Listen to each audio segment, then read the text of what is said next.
हर खबर पर होगी आपकी पकड़। डाउनलोड कीजिए एबीपी लाइव ऐप।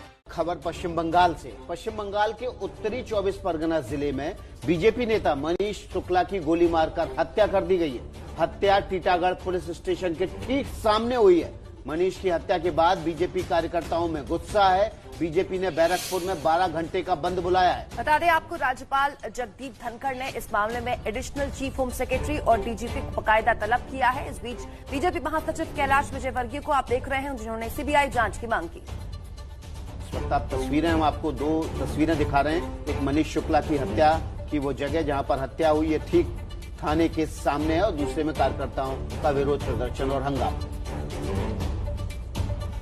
हमें इन पुलिस पर कोई विश्वास नहीं है, क्योंकि पुलिस थाने के सामने अगर हत्या होती है तो कहीं न कहीं इसमें पुलिस की भूमिका भी संदिग्ध है। इसकी सीबीआई जांच होना चाहिए और इसमें पुलिस की भूमिका की भी जांच होना बहुत ज़रूरी है, क्योंकि अर्जुन सिंह जी ने पहले ही कहा था कि मेरे और मेरे साथियों की जान का खतरा है। मुझे बहुत दुख है ममता जी कि आप इस प्रकार की हीन हरकत कर रही हैं। जनता आपको माफ नहीं करेगी। मुंबई से खबर है, मुंबई के मस्जिद बंदर इलाके में कटलरी मार्केट में देर रात आग भड़क उठी और इसने एक रिहायशी इमारत को भी अपने चपेटे में ले लिया। बिल्डिंग में 13 लोग मौजूद थे, जिन्हें सीढ़ी लगाकर पीछे की मस्जिद से बचाया गया। आग शाम को लगी थी, जिस पर कुछ हद तक काबू पा लिया गया। तस्वीरें आपके सामने हैं। मुंबई के मस्जिद बंदर इलाके की तस्वीर हम आपको दिखा रहे हैं। हालांकि राहत की बात यह है कि आग भड़की, लेकिन उसके बाद आग पर काबू पा लिया गया। आप देख सकते हैं वहां पर सामान बाहर निकाला जा रहा है और आग बुझाने की जोर आजमाइश। पश्चिम बंगाल के उत्तर 24 परगना जिले में बीजेपी नेता मनीष शुक्ला की गोली मारकर हत्या कर दी गई है। मनीष की हत्या के बाद बीजेपी कार्यकर्ताओं में गुस्सा है। राज्यपाल जगदीप धनखड़ ने इस मामले की एडिशनल चीफ होम सेक्रेटरी और डीजीपी को तलब किया है। 24 परगना जिले के बीजेपी नेता और टीटागढ़ से पूर्व काउंसलर मनीष शुक्ला की रविवार शाम उस वक्त हत्या कर दी गई जब वो पार्टी ऑफिस जा रहे थे। हैरानी की बात यह कि मनीष को टीटागढ़ पुलिस स्टेशन के पास ही शाम के वक्त गोली मार दी गई। घायल मनीष को अपोलो अस्पताल ले जाया गया, जहां 9:20 पर उन्होंने दम तोड़ दिया। घटना हुआ हमारे नेता मनीष शुक्ला जी इस एक कदम आगे वहां पे अपने कर्मियों के साथ बैठे हुए थे, सब कोई को लेके। उसके थोड़े देर पहले यहाँ का एक क्रिमिनल है खुर्रम खान मंडल, ये लोग का राजू खान, प्रशांतो चौधरी का सब संग में रहता है, ठीक है। सब टीएमसी का क्रिमिनल है ये लोग। थोड़ा देर पहले एक मिचिल लेकर निकलता है, उसके बाद 4 बाइक में क्रिमिनल आते हैं, अंधाधुंध गोली चलाते हैं, वो भी एकदम थाना के सामने। ये रहा टीटागढ़ थाना, ये रहा टीटागढ़ थाना का सीसीटीवी सब है। अब इन लोगों से हम लोग फुटेज मांग रहे हैं, नहीं दे रहे हैं।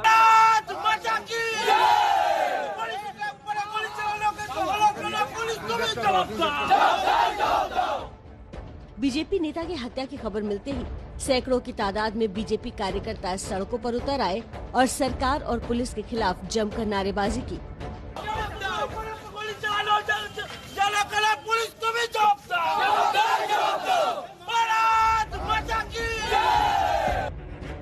पश्चिम बंगाल बीजेपी ने शुक्ला की हत्या के लिए टीएमसी को जिम्मेदार ठहराते हुए इस मामले में सीबीआई जांच की मांग की है। पार्टी का कहना है कि बंगाल में टीएमसी के गुंडों के हाथों इस तरह की हत्याएं अब आम हो गई हैं। जिस तरह से ये घटनाएं हो रही हैं, उससे टीएमसी को हटाना जरूरी हो गया है। पश्चिम बंगाल बीजेपी के अध्यक्ष दिलीप घोष ने मनीष शुक्ला की हत्या को टीएमसी की खूनी राजनीति का हिस्सा बताया है। बीजेपी के महासचिव और बंगाल प्रभारी कैलाश विजयवर्गीय ने कहा है कि इस मामले की जांच सीबीआई से कराई जानी चाहिए। पश्चिम बंगाल में बीजेपी के नेता और कार्यकर्ता निशाने पर हैं। आरोप टीएमसी पर ही लग रहा है, हालांकि टीएमसी इससे इनकार करती रही है। पश्चिम बंगाल बीजेपी ने शुक्ला की हत्या पर बैरकपुर में 12 घंटे का बंद बुलाया है। जाहिर तौर पर मामला ऐसा है जिससे बीजेपी गुस्से में है। बीजेपी महासचिव कैलाश विजयवर्गीय क्या कहा, सुनिए। हमें इन पुलिस पर कोई विश्वास नहीं है, क्योंकि पुलिस थाने के सामने अगर हत्या होती है तो कहीं न कहीं इसमें पुलिस की भूमिका भी संदिग्ध है। इसकी सीबीआई जांच होना चाहिए और इसमें पुलिस की भूमिका की भी जांच होना बहुत ज़रूरी है, क्योंकि अर्जुन सिंह जी ने पहले ही कहा था कि मेरे और मेरे साथियों की जान का खतरा है। मुझे बहुत दुख है ममता जी कि आप इस प्रकार की हीन हरकत कर रही हैं। जनता आपको माफ नहीं करेगी।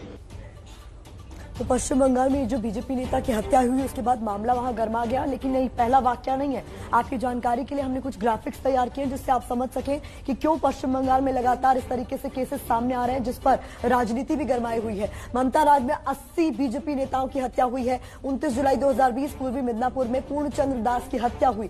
ये हम आपको 2020 के केसेस बता रहे हैं। 15 जुलाई 2020 में नादिया जिले में बापी घोष की हत्या का मामला सामने आया, जिसके बाद एक बार फिर से राजनीति गर्माई और आरोप लगे टीएमसी पर। 13 जुलाई 2020 हेमताबाद जिले में देवेंद्र नाथ रे की हत्या की गई, जिसके बाद मामला एक बार फिर से गरमाया। 2020 के केसेस हम आपके सामने रख रहे हैं। 7 अप्रैल 2020 कुलताली में शकुंतला हल्दर चंद्र हल्दर की हत्या का मामला सामने आया और 6 फरवरी 2020 24 परगना में नारायण विश्वास की हत्या का मामला जो है वो सामने आया और ममता राज में अब तक 80 बीजेपी नेताओं की हत्या की बात सामने आ चुकी है। लगातार पश्चिम बंगाल में बीजेपी के जो कार्यकर्ता हैं वो निशाने पर हैं, क्योंकि चुनाव होने हैं, इसलिए ये जो राजनीतिक द्वंद्व है ये और तेज हो रहा है। बात कर लेते हैं बिहार की। बिहार के पूर्णिया में आरजेडी के एक पूर्व दलित नेता की हत्या के मामले में तेजस्वी यादव और तेज प्रताप यादव की मुश्किल बढ़ गई। पुलिस ने तेजस्वी और तेज प्रताप समेत 6 लोगों के खिलाफ मुकदमा दर्ज किया है। तेजस्वी यादव जी बोलते हैं कि मेरा पिताजी लालू प्रसाद यादव जी है, अगर तुम अपना आवाज उठाने का काम करोगे या अपना समाज को तुम एक करने का काम करोगे तो तुमको जो है कि जान से मरवा दिया जाएगा। वो तेजस्वी यादव जी उनको धमकी भी दिए। अनिल कुमार साधु जी हमको बेइज्जत किए, जाति सूचक गाली दिए। ये वो बयान है जो अपनी हत्या से 5 दिन पहले आरजेडी की पूर्व नेता शक्ति मलिक ने दिया था। अब यही बयान चुनाव से ठीक पहले आरजेडी की मुश्किल बढ़ाएगा। पुलिस ने शक्ति मलिक की हत्या के मामले में तेजस्वी यादव और उनके बड़े भाई तेज प्रताप यादव समेत 6 लोगों के खिलाफ केस दर्ज कर लिया है। इनके खिलाफ साजिशन हत्या कराने का मामला पूर्णिया के केहाट थाने में दर्ज कराया गया है। रविवार सुबह घर के भीतर घुसकर 3 बदमाशों ने शक्ति मलिक की हत्या कर दी थी। धमकी देता है कालू पासवान है अररिया का, सुनीता देवी है पूर्णिया का, तेजस्वी यादव है पटना का, अनिल कुमार साधु है। इससे टिकट के लिए 50 लाख। अच्छा, ये तेजस्वी यादव तो लालू यादव के बेटा है ना? शक्ति मलिक आरजेडी के SC/ST सेल के पूर्व सचिव थे। करीब 1 हफ्ते पहले शक्ति मलिक ने तेजस्वी यादव पर टिकट के बदले 50 लाख रुपए मांगने का आरोप लगाया था। शक्ति ने ये भी कहा था कि पैसे न देने पर जाति सूचक शब्द कहकर उन्हें पार्टी से निकाला गया था। उस घटना के बाद उन्होंने लगातार आरजेडी के खिलाफ मोर्चा खोल रखा था। और कालो पासवान ही जिम्मेदार हो गए, मेरा कभी भी राजनीतिक हत्या हो सकता है। मेरा नाम शक्ति कुमार मल्लिक, पूर्व प्रदेश सचिव राजद के थे, अभी ये लोग राजनीति करके वो हटा दिया गया है। पूर्णिया जिला रानीगंज विधानसभा प्रत्याशी। शक्ति मलिक को जान से मारने की धमकी की एक कॉल रिकॉर्डिंग भी वायरल है। आरोप है कि इसमें वो अररिया के आरजेडी नेता कालू पासवान के साथ बात कर रही हैं। तो भैया आपसे ये पूछने का है, इतना आप पागल हो गए हैं? आपको क्या दिक्कत है? पागल, हमको कोई दिक्कत नहीं। तुम फोन क्या कि हमको, ठीक है? फोन इसलिए किए कि सब जगह बोलने घुरते हैं कि ये कर देंगे वो कर देंगे, काहे बोलते हैं? कुछ नहीं करेंगे। जिस दिन नजर पे तुम आ जाएगा, मेरे नजर में आ जाएगा ना, उस दिन तुम्हारा कुछ भी हो सकता है। शक्ति मलिक की हत्या के मुद्दे पर जेडीयू और आरजेडी आमने सामने हैं।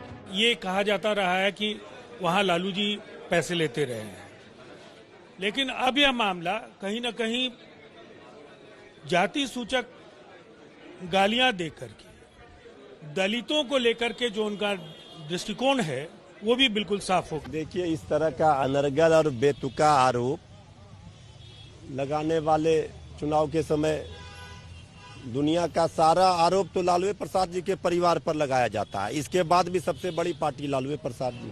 चुनाव से ठीक पहले एक दलित नेता की हत्या के केस में तेजस्वी और तेज प्रताप का नाम आने से एनडीए को बैठे बिठाए एक मुद्दा मिल गया है। और अब बात हाथरस की। एबीपी न्यूज की मुहिम के बाद हाथरस केस की जांच सीबीआई को भले ही सौंप दी गई हो, लेकिन क्या सीबीआई पीड़ित परिवार को इंसाफ दिला पाएगी? इसको लेकर अब सवाल खड़े होने लगे हैं। पीड़ित परिवार तो सवाल उठा ही रहा है, सीबीआई के कामकाज को करीब से देखने वाले पूर्व अफसरों को भी इंसाफ की राह में कई रोड़े दिख रहे हैं।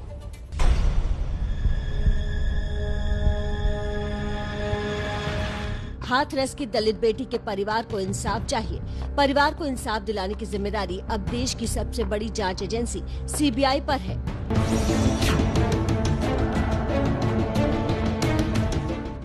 इंसाफ की आस में परिवार ने अभी तक बेटी के अस्थियों का विसर्जन भी नहीं किया है।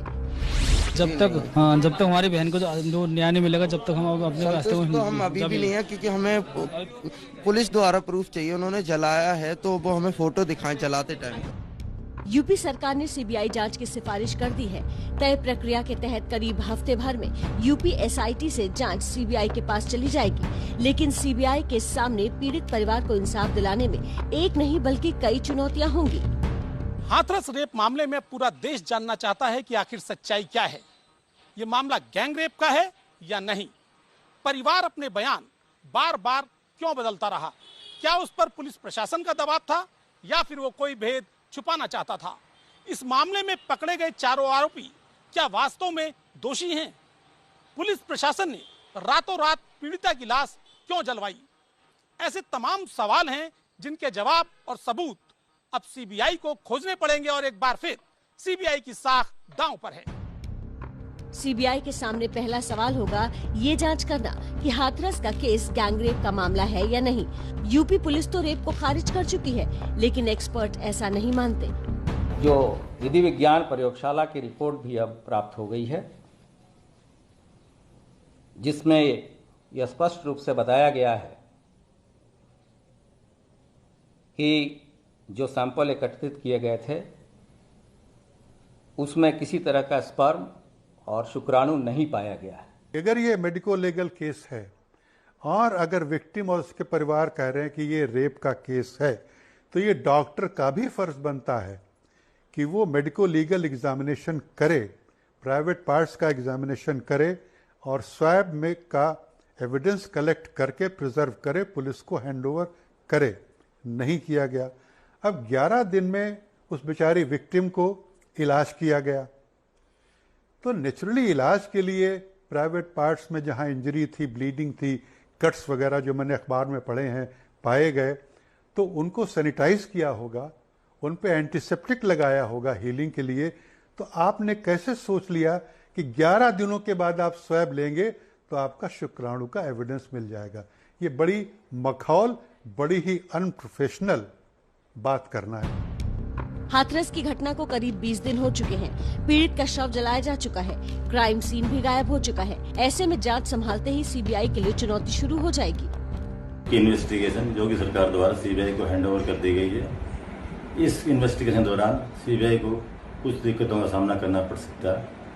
सबसे पहले ये एस्टेब्लिश करने में परेशानी आएगी कि ये रेप हुआ या नहीं हुआ, क्योंकि इसमें 2 रिपोर्टें कन्फ्लिक्टिंग रिपोर्ट्स आ रही हैं। एएमयू की रिपोर्ट कहती है कि रेप हुआ, दिल्ली सब जजें की रिपोर्ट कहते हैं कि रेप नहीं हुआ। उसके बाद ये एस्टेब्लिश करने में दिक्कतों का सामना करना पड़ सकता कि ये एक आदमी का रेप था या गैंग रेप। सीबीआई का छोटे मोटे केस में सक्सेस रेट बेहतर है, लेकिन देश के बड़े और चर्चित मामलों में जांच का रिकॉर्ड बेहद ही खराब रहा है। कार्मिक लोक शिकायत और पेंशन मंत्रालय के मुताबिक साल 2019 में सीबीआई ने 608 रेगुलर 102 प्रिलिमिनरी केस की जांच की, जिसमें सजा दिलाने की दर 69.92% रही। लेकिन चर्चित केसों में सीबीआई जांच का रिकॉर्ड खराब रहा है। अभिनेता सुशांत सिंह राजपूत की मौत के मामले ने भी जून महीने से ही पूरे देश में हंगामा मचाया हुआ है, लेकिन सीबीआई अभी तक आधिकारिक तौर पर कोई बयान जारी नहीं कर सकी है कि सुशांत की हत्या हुई या उन्होंने आत्महत्या की थी। हाथरस केस में अब पीड़ित परिवार और पूरे देश की निगाहें सीबीआई की ओर हैं।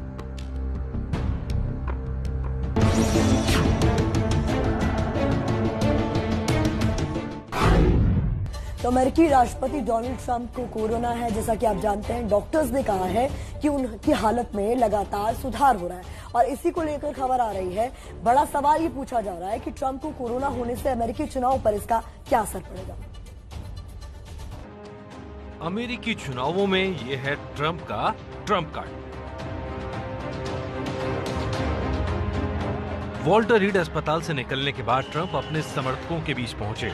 हालांकि इस दौरान वो गाड़ी में ही बैठे हुए थे। उनके चेहरे पर मास्क था। वो हाथ हिलाते हुए अपने काफिले के साथ समर्थकों के बीच निकले। निकलने से पहले उन्होंने अपने समर्थकों के लिए एक वीडियो मैसेज भी जारी किया। What a group. I also think we're going to pay a little surprise to some of the great patriots that we have out on the street, and they've been out there for a long time, and they've got Trump flags, and they love our country, so I'm not telling anybody but you, but I'm about to make a little surprise visit, so perhaps I'll get there before you get to see me. दरअसल शुक्रवार को ऐलान किया गया कि Trump को corona हो चुका है। शनिवार को डॉक्टरों में चिंता हो गई जब राष्ट्रपति ट्रंप के बदन में ऑक्सीजन की मात्रा कम हो गई। ट्रंप 74 साल के ओवरवेट है, इसलिए वो कोरोना के खतरे वाले आयु समूह में आते हैं, लेकिन रविवार की सुबह ही वो अस्पताल से निकल पड़े। हालांकि सरप्राइज विजिट कर ट्रंप वापस अस्पताल लौट गए। बताया गया कि ट्रंप को 2 दवाइयां दी गई, एक है रेमडेसिविर और दूसरी है डेक्सामेथासोन। रेमडेसिविर एंटीवायरल दवाई है जो वायरस के बढ़ने की गति को रोकती है, जबकि डेक्सामेथासोन एक स्टेरॉइड है जो बदन में इम्यून सिस्टम को बढ़ाता है। हालांकि विशेषज्ञ ये भी चेतावनी दे रहे हैं, स्टेरॉइड के बाद इंसान बेहतर दिखता है, पर यह दवाई प्रयोगों में ज्यादा कारगर साबित नहीं हुई है। WHO ने भी चेतावनी दी है कि इस दवा का इस्तेमाल तब तक ना करें जब तक मरीज गंभीर अवस्था में ना हो। हालांकि अमेरिका में ट्रंप के इलाज पर सवाल भी उठ रहे हैं। कहा जा रहा है कि उनकी बीमारी से जुड़ा पूरा सच सामने नहीं आ रहा। क्या ट्रंप को पहले से कोरोना था जो उन्होंने छिपाया, या 2 दिन में उनकी बीमारी कैसे भाग गई? सवाल इसलिए भी ज्यादा उठ रहे हैं क्योंकि अमेरिका में इन दिनों चुनाव की सरगर्मी तेज है और ट्रंप को कोरोना की खबर का चुनाव पर असर पड़ना तय है।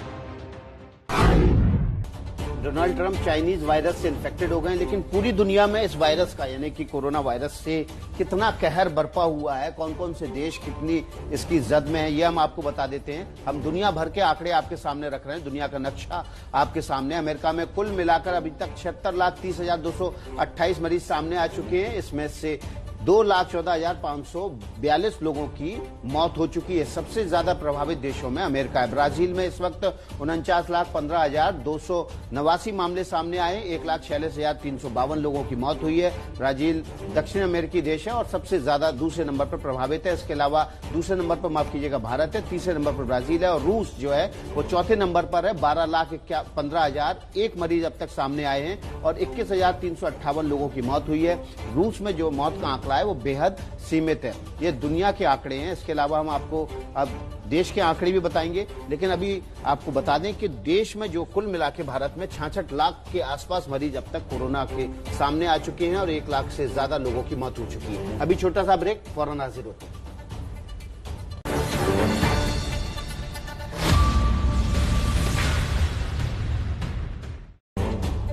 और अब जानिए खबरें इत्मीनान से। बिहार विधानसभा चुनाव के लिए बीजेपी प्रत्याशियों की पहली सूची आज जारी हो सकती है। कल पीएम मोदी की मौजूदगी में बीजेपी की केंद्रीय चुनाव समिति की बैठक में मंथन हुआ। बिहार में एनडीए से लोक जनशक्ति पार्टी के अलग होने के बाद बीजेपी और जेडीयू के बीच सीटों को लेकर 50-50 वाला फॉर्मूला लागू हो सकता है। सूत्रों के मुताबिक जेडीयू 121 और बीजेपी 122 सीटों पर चुनाव लड़ सकती है। जेडीयू के कोटे में ही जीतन राम मांझी की पार्टी भी चुनाव लड़ेगी। पासवान की लोक जनशक्ति पार्टी बिहार में एनडीए से अलग चुनाव लड़ने का फैसला कर चुकी है।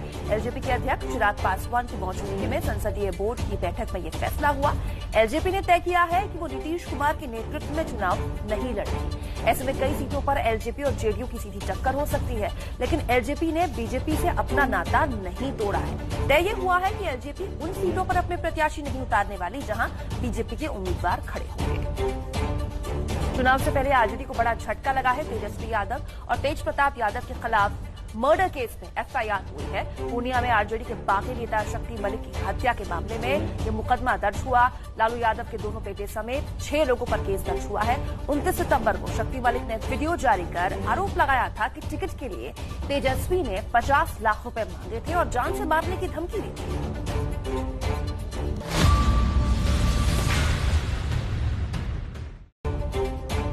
पश्चिम बंगाल के उत्तरी 24 परगना जिले में बीजेपी नेता और पूर्व काउंसिलर मनीष शुक्ला की गोली मारकर हत्या कर दी गई है। ये वारदात रविवार शाम उस वक्त हुई जब शुक्ला पार्टी ऑफिस जा रहे थे। हैरानी की बात यह है कि मनीष को टीटागढ़ पुलिस स्टेशन के पास ही गोली मारी गई। घायल मनीष को अस्पताल ले जाया गया, जहां रात 9:20 पर उन्होंने दम तोड़ दिया। राज्यपाल जगदीप धनखड़ ने इस मामले में एडिशनल चीफ होम सेक्रेटरी और डीजीपी को तलब किया। यूपी के हाथरस में कल आरएलडी नेता जयंत चौधरी पीड़िता के परिवार से मिलने पहुंचे थे, लेकिन पुलिस ने जयंत चौधरी और उनकी पार्टी के कार्यकर्ताओं पर लाठीचार्ज कर दिया। कल जयंत चौधरी पीड़िता के गांव पहुंचे थे, वो मीडिया से बात कर रहे थे। एबीपी न्यूज की टीम पर भी तब वहां थी, तभी पुलिस ने ताबड़तोड़ लाठियां बरसाना शुरू कर दिया। जयंत चौधरी को बचाने के लिए आरएलडी कार्यकर्ताओं ने घेरा बना दिया। भीम आर्मी के प्रमुख चंद्रशेखर आजाद ने भी हाथरस के पीड़ित परिवार से मुलाकात की। चंद्रशेखर ने पीड़िता के परिवार के लिए वाई कैटेगरी की सुरक्षा की मांग की है। उन्होंने कहा कि जब कंगना रनौत को सुरक्षा मिल सकती है तो पीड़ित परिवार को क्यों नहीं। भीम आर्मी के प्रमुख ने कहा कि गांव में पीड़ित परिवार सुरक्षित नहीं है।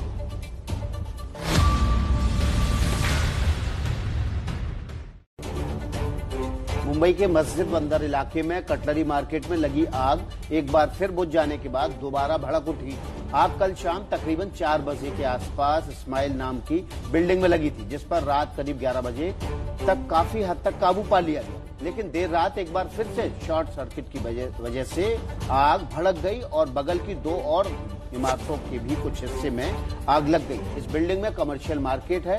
बिल्डिंग में फंसे लोगों को सीढ़ी लगाकर सुरक्षित बाहर निकाला गया। मौके पर तकरीबन 15 से 20 फायर इंजन मौजूद है। महाराष्ट्र में आज से रेस्टोरेंट, बार, फूड कोर्ट खुल जाएंगे। शुरुआत में 50% क्षमता के साथ ही रेस्टोरेंट और बार शुरू करने की इजाजत है। इसके लिए गाइडलाइंस भी जारी कर दी गई हैं। इसके तहत हर ग्राहक को मास्क, ग्लव्स पहनना और सैनिटाइजर का इस्तेमाल करना जरूरी होगा, तभी बार या रेस्टोरेंट में एंट्री हो पाएगी। बार और रेस्टोरेंट मालिकों के लिए हिदायतें दी गई हैं। बार और रेस्टोरेंट के बाहर नो मास्क, नो एंट्री का बोर्ड भी लगाना होगा। प्रधानमंत्री नरेंद्र मोदी आज एक बड़े वैश्विक सम्मेलन का उद्घाटन करने वाले हैं। आर्टिफिशियल इंटेलिजेंस को लेकर हो रहे इस सम्मेलन की मेजबानी भारत कर रहा है।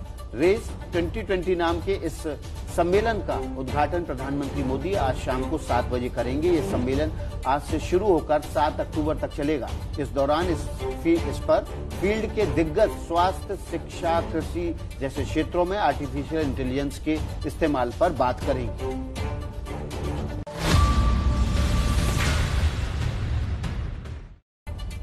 दिल्ली में सभी स्कूल अब 31 अक्टूबर तक बंद रहेंगे। कोरोना के मामले को देखते हुए दिल्ली सरकार ने यह फैसला लिया है। इस दौरान सभी स्कूलों में ऑनलाइन क्लासेस पहले की तरह जारी रहेंगी। दिल्ली के डिप्टी सीएम और शिक्षा मंत्री मनीष सिसोदिया ने कहा कि कोरोना संकट के कारण बच्चों के स्वास्थ्य को लेकर कोई जोखिम उठा नहीं सकते। यूपी के मऊ में पुलिस ने बाहुबली मुख्तार अंसारी के करीबी राजेश सिंह उर्फ राजन सिंह की संपत्ति सील कर दी है। राजन सिंह का 2 मंजिला मकान सीज कर दिया गया है, जिसकी कीमत करीब 60 लाख रुपए बताई जा रही है। पुलिस ने घर के दरवाजे पर सील लगा दी है। मुख्तार के गुर्गे राजन सिंह का घर सील करने से पहले पुलिस ने बकायदा मुनादी करवाई। मऊ से ही पुलिस ने मुख्तार अंसारी के 3 और गुर्गों को गिरफ्तार किया है। भोपाल के बैरागढ़ बलात्कार मामले में पुलिस ने 3 आरोपियों को गिरफ्तार कर लिया है। तीनों पर एक युवती से बलात्कार का आरोप लगा है। इनमें से देव सिंह नाम का मुख्य आरोपी पीड़ित युवती का परिचित बताया जा रहा है। पीड़िता ने पुलिस में जो रिपोर्ट लिखाई उसके मुताबिक वो कुछ काम से आरोपी की स्कूटी मांगने जा रही थी। जब स्कूटी वापस करने गया तो उसके साथ उसने बलात्कार किया।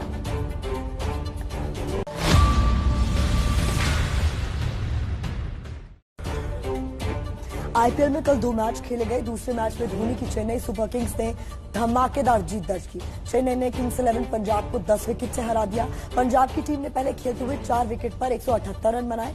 जवाब में चेन्नई ने 14 गेंद पहले ही बिना कोई विकेट खोए लक्ष्य हासिल कर लिया। इससे पहले मुंबई इंडियंस ने सनराइजर्स हैदराबाद को 34 रन से हरा दिया। मुंबई ने 20 ओवर में 5 विकेट पर 208 रन बनाए। जवाब में सनराइजर्स की टीम 20 ओवर में 7 विकेट पर 174 रन ही बना सकी। कोरोना संक्रमण से जूझ रहे अमेरिकी राष्ट्रपति डोनाल्ड ट्रंप अभी भी हॉस्पिटल में हैं, लेकिन अमेरिकी चुनाव में माहौल के बीच वो खुद को उससे अलग नहीं रख सक रहे। कल उन्होंने अस्पताल के बाहर एक सरप्राइज विजिट किया। वो अपने प्रशंसकों से मिलने के लिए अचानक कार से हॉस्पिटल से बाहर आ गए। गुरुवार को ट्रंप कोरोना पॉजिटिव पाए गए थे।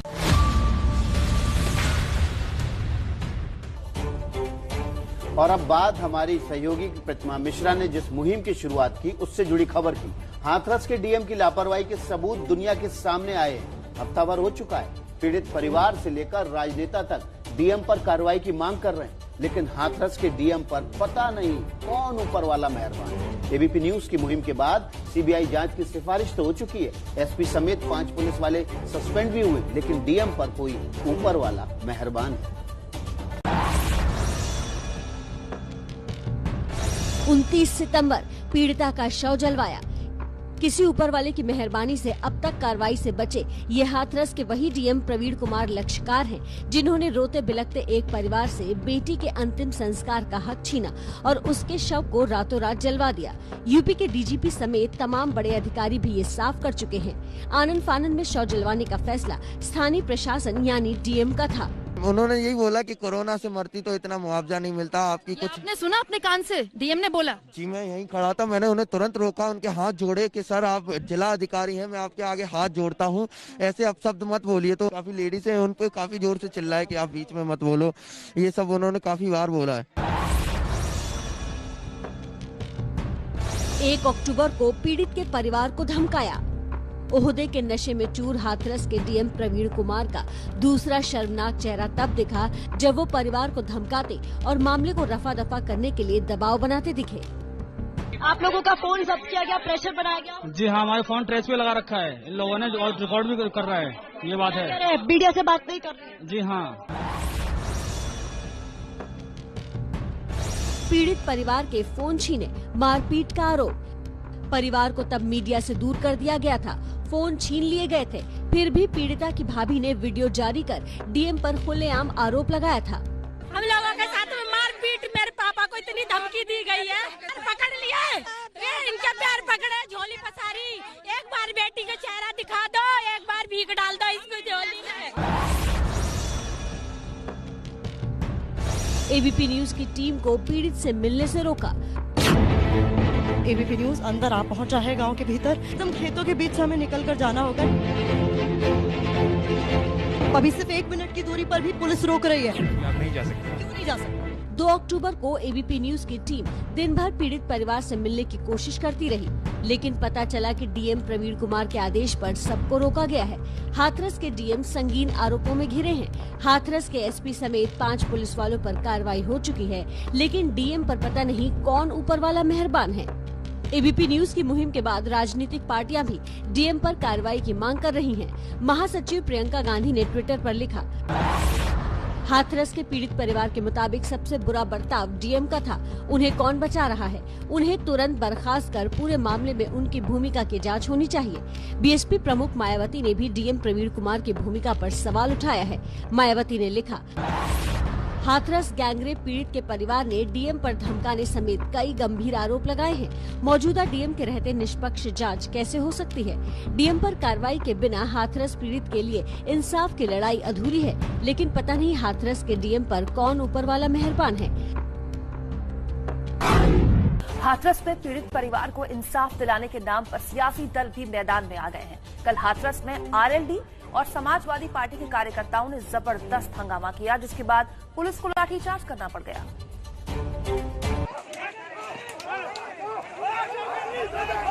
राष्ट्रीय लोकदल के नेता जयंत चौधरी पर लाठीचार्ज की तस्वीरें गवाही दे रही हैं कि हाथरस में रविवार को कितना जबरदस्त हंगामा हुआ।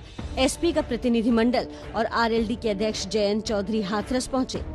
इजाजत सिर्फ 5 लोगों को पीड़ित के परिवार से मिलने की थी, लेकिन दोनों पार्टियों के सैकड़ों समर्थक पीड़ित परिवार के घर जाने की जिद करने लगे। पुलिस ने मांग नहीं मानी तो बैरिकेडिंग तोड़ दी और पथराव शुरू कर दिया।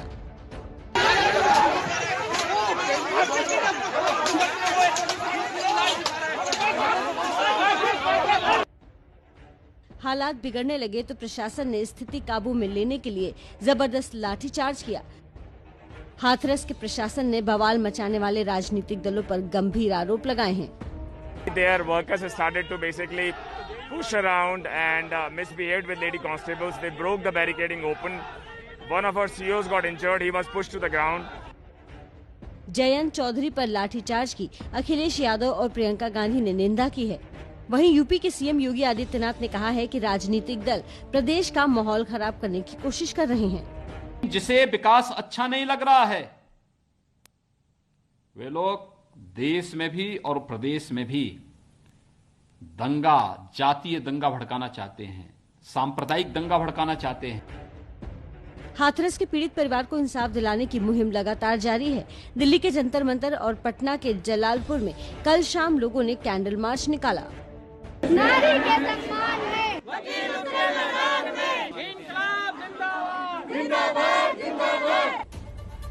कल जब ये पूरा हंगामा हो रहा था, कुमकुम वहां ग्राउंड जीरो पर मौजूद थी और बाल बाल बची थी। आपको बता दें, छत्तीसगढ़ के बलरामपुर में हुई रेप की वारदात को छोटी घटना बताने वाले छत्तीसगढ़ सरकार के मंत्री को सफाई देनी पड़ रही है। भूपेश बघेल सरकार के मंत्री ने हाथरस और बलरामपुर की घटनाओं की तुलना करते हुए ये बात कही। इतनी बड़ी घटना हुई है हाथरस में, रमन सिंह जी ट्वीट क्यों नहीं कर रहे हैं? रमन सिंह जी का जबान क्यों बंद है? और एक छोटी घटना कोई हो गई बलरामपुर में, यहाँ छत्तीसगढ़ में, वो सिर्फ छत्तीसगढ़ सरकार की आलोचना के अलावा दूसरा कोई काम नहीं कर रहे हैं। इस तरह का जो प्रस्तुतिकरण है वो हो रहा है, वो गलत है। मैंने कभी ये नहीं कहा कि रेप की घटना छोटी होती है। रेप की घटना हमेशा बड़ी होती है। पहले विवादित बयान दिया और फिर उस पर अपनी सफाई भी देने लगे।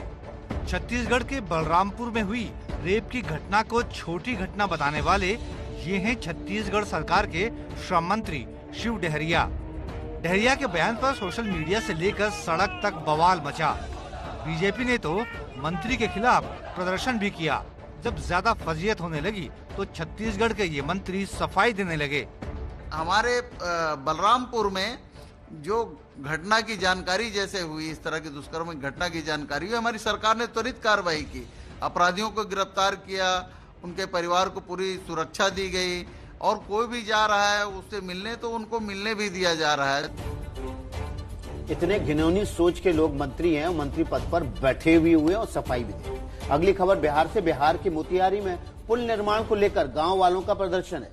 कहा, पुल नहीं तो वोट नहीं। पुल नहीं तो वोट नहीं। आपकी टीवी स्क्रीन पर दो तरह की तस्वीरें हैं। पहली तस्वीर में लोग पुल नहीं तो वोट नहीं के नारे लगा रहे हैं। वहीं दूसरी तस्वीर में कुछ लोग पानी में चलकर रास्ता पार कर रहे हैं। दोनों ही तस्वीरें बिहार के मोतिहारी के चिरैया विधानसभा क्षेत्र के पट जिलावा गांव की हैं।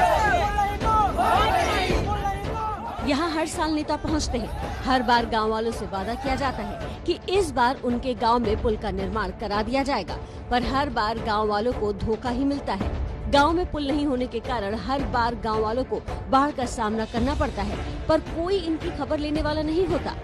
एक साथ हम लोग एकजुट होकर इस पुल के लिए हम लोग वोट बहिष्कार करने का निर्णय ले रखे हैं और सरकार को ध्यान आकर्षित करना चाह रहे हैं कि इस पुल को हम लोग बना दीजिए। जब भी इलेक्शन होती है, नेता लोग आते हैं, आश्वासन देते हैं कि हाँ अब की बार हो जाएगा, अब की बार हो जाएगा, लेकिन बार बार आश्वासन देते हैं और आश्वासन पुल बनता नहीं है। हर बार के वादे से तंग आकर इस बार गांव वालों ने चुनाव के बहिष्कार का मन बनाया है। इस बार का नारा नेताओं के लिए है, पुल नहीं तो वोट नहीं। तो इस मैच पर हमारे साथ बात करने के लिए भारतीय टीम के पूर्व गेंदबाज अतुल वासन मौजूद हैं। अतुल, आखिरकार 3 मैच में हार के बाद धोनी की टीम ने फिर से जीत हासिल कर ही ली। कितनी बड़ी जीत माना जाए इसे चेन्नई के लिए? कमाल हो गया मैच में। मुझे लगता था कि नहीं जीत पाएगी चेन्नई, क्योंकि 178 का दुबई में भी स्कोर थोड़ा सा हाई था। यहाँ पे एवरेज स्कोर 160 में भी टीमों को दिक्कत हुई है। पर क्या कमाल की बैटिंग की शेन वॉटसन ने, और डुप्लेसी तो ऐसी फॉर्म में आए हैं, ऐसा लग रहा है कि अगले मैच में ड्यू हैं फेलियर के लिए। पर जिस तरह से दोनों बल्लेबाजों ने ओपनिंग पार्टनरशिप की, एक तसल्ली की बात यह है कि अब लगता है कि चेन्नई को हम गेम में है। नहीं तो अगर ये मैच भी हार जाते तो लगता है कि पिछड़ गए और फिर कोई रेटिंग नहीं करते, क्योंकि एक मनोबल टीम का टूट जाता है। और बाकी खिलाड़ियों को देखें तो ऐसा कोई कॉन्फिडेंस नहीं नजर आ रहा, ना गेंदबाजी में ना बैटिंग में। पर इस जीत से फर्क पड़ेगा, क्योंकि इतनी वन साइडेड जीत हमने अब तक इस टूर्नामेंट में देखी नहीं है। तो मुझे लगता है कि इस जीत से बाकी संकेत भी जाएगा कि दुबई की पिच धीरे धीरे बैटिंग पिच होती चली जा रही है। ड्यू आए या ना आए, तो ये संकेत है शारजा के बाद अब गेंदबाजों के लिए मुश्किल होने वाली है यहाँ पे भी। पर मुझे खुशी है धोनी के लिए। और अब बात कर लेते हैं युद्ध की। काराबाख में घमासान युद्ध जारी है। दोनों पक्ष अपनी जीत के दावे कर रहे हैं। ऐसे में अभी जल्दी युद्ध बंद होने के आसार नजर नहीं आ रहे। पर युद्ध का असर काराबाख ही नहीं, अजरबैजान से लेकर आर्मेनिया तक फैला हुआ नजर आ रहा है। ये युद्ध की आग है। कहीं घरों में आग लगी है, कहीं गाड़ियां जल रही हैं। अजरबैजान के हमले के बाद काराबाख में जगह जगह ऐसी ही तस्वीरें सामने आ रही हैं।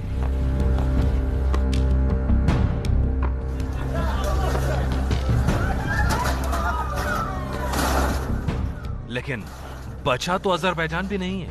ये देखिए, हमले के बाद महिला को उठाकर ले जाते लोग युद्ध की विभीषिका दिखा रहे हैं। युद्ध से होने वाली तबाही की आंच नागरिक इलाकों को भी जला रही है।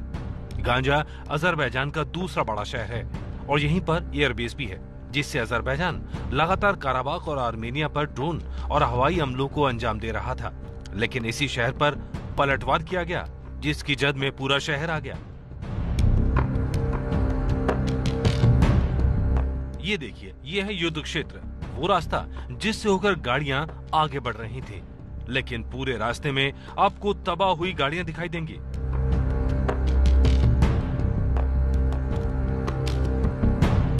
पूरे के पूरे काफिले तबाह कर दिए गए। इन्हीं गाड़ियों में सैनिक पूरे जोश के साथ दुश्मन पर कब्जे की तैयारी में थे, लेकिन हवाई हमलों में ये गाड़ियां तबाह हो गई। दर्जनों टैंक भी जगह जगह तबाह नजर आए। सैनिकों की वर्दी पड़ी हुई थी, जो बता रही है कि तबाही बड़े पैमाने पर हुई है। हालांकि दोनों देश अभी सिर्फ नागरिक नुकसान का दावा कर रहे हैं, पर तस्वीरें इससे अलग कहानी बयां कर रही हैं। अजरबैजान का दावा है कि काराबाख उसका इलाका है और इस पर उसने काराबाख के इलाकों पर कब्जा करना शुरू कर दिया है। उसने झंडा फहराने की तस्वीरें भी जारी की। वहीं आर्मेनिया का दावा है कि अजरबैजान सिर्फ झूठी खबरें फैला रहा है। दोनों पक्ष अब तक युद्ध विराम को तैयार नहीं है, इसलिए ऐसी संभावना कम है कि जल्दी ये तबाही बंद हो जाए। तो प्रतिमा, कोई भी युद्ध भीषण तब हो जाता है जब आम आदमी उससे प्रभावित होने लगता है और शहरों तक वो युद्ध पहुंच जाता है। कुछ खास ग्राफिक्स हमने तैयार किए हैं ताकि उन 3D ग्राफिक्स के जरिए आप आसान भाषा में समझ सके कि इस वक्त दुनिया भर में आर्मेनिया और अजरबैजान के लिए कहां पर कौन सा देश खड़ा है। देखिए, इस बात को हमें समझना होगा कि जो दो देश है, आर्मेनिया और अजरबैजान, किसके लड़ में काराबाख का ये जो बीच का हिस्सा आपको दिखा रहा है, जो ब्लिंक कर रहा है, ये वो हिस्सा है जिसको लेकर पूरी लड़ाई है। हालांकि ये हिस्सा खुद को कहता है कि हम तो स्वतंत्र इलाका है, स्वतंत्र देश है, लेकिन दुनिया भर में किसी भी देश ने इसको एक देश के रूप में स्वीकार नहीं किया है। अब दिक्कत कहां आ गई? दिक्कत ये आ गई कि इन दोनों देशों के साथ दूसरी देशों के पीछे से समर्थन की भी बात कही जा रही है। अजरबैजान के साथ तुर्की है और तुर्की जहां है वहां पाकिस्तान है, क्योंकि तुर्की पिछले 1.5-2 साल से मुस्लिम देशों का एक तरह से लीडर बनना चाहता है और OIC भी एक तरह से अजरबैजान के साथ दिखाई दे रहा है। वहीं स्थितियां तब और विपरीत हो गई जब आर्मेनिया के साथ खड़ा हो गया रूस। रूस के लिए कहा जा रहा है कि बकायदा रूस रसद भी सप्लाई कर रहा है, हथियार भी सप्लाई कर रहा है, और ये कहा जा रहा है कि अगर खुले तौर पर रूस आर्मेनिया के समर्थन में आ गया तो फिर स्थितियां और खराब हो जाएंगी। यहां पर एक और पहलू है, आर्मेनिया है ईसाई बाहुल्य देश, अजरबैजान है मुस्लिम बाहुल्य देश, इसीलिए जो स्थितियां हैं वो और दुनिया भर के लिए विकट हो सकती हैं।